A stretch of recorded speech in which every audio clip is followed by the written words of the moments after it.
আধুনিক ভারতের ইতিহাসের উপাদান হিসাবে জীবনের ঝরাপাতার গুরুত্ব কী? দশম শ্রেণী, প্রথম অধ্যায়, পূর্ণমান 4।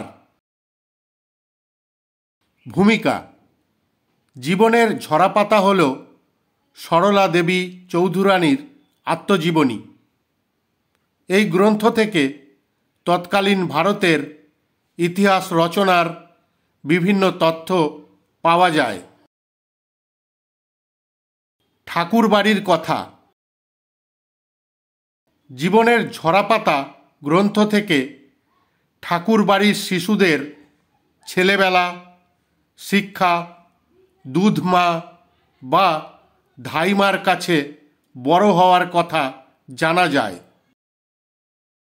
এছাড়া ঠাকুরবাড়ির সাংস্কৃতিক চর্চা, ঈশ্বর ভাবনা, বিভিন্ন সামাজিক বিধান পালন প্রভৃতি বিষয় সম্পর্কে জানা যায়। ব্যক্তি জীবন।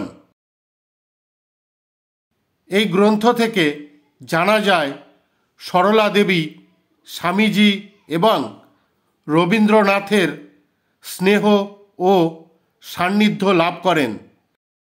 আরও জানা যায় তার ছাত্রী জীবন, সঙ্গীত চর্চা, সাহিত্য সাধনা এবং বন্দে মাতরম সঙ্গীতে সুর দেওয়ার কথা।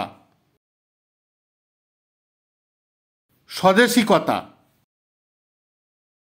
1905 খ্রিস্টাব্দের স্বদেশী আন্দোলনের বহু তথ্য জীবনের ঝরাপাতা গ্রন্থ থেকে পাওয়া যায়। দেশবাসীকে স্বদেশী পণ্য উৎপাদন ও ব্যবহারে উদ্বুদ্ধ করতে সরলা দেবী লক্ষ্মীর ভাণ্ডার প্রতিষ্ঠা করেন। অর্থনৈতিক শোষণ।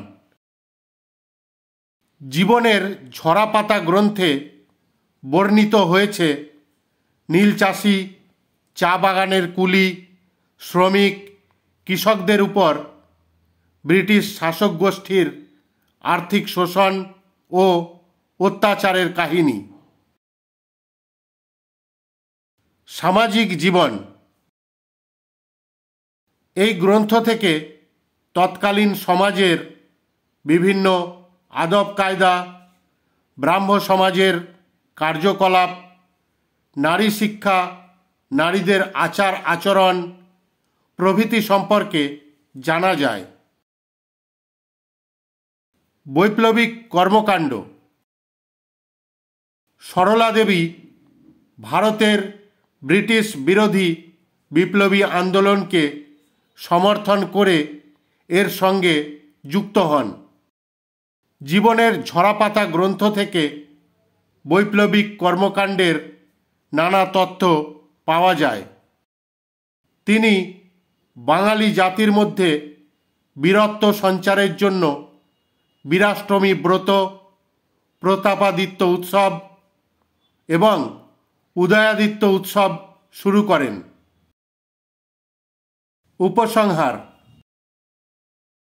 জীবনের ঝরাপাতা গ্রন্থে সরলা দেবী আধুনিক ভারত ইতিহাসের এক সংগ্রামী অধ্যায়কে তুলে ধরেছেন। তাই এটি ভারতের স্বাধীনতা সংগ্রামের ইতিহাস চর্চার এক অপরিহার্য দলিল। ধন্যবাদ।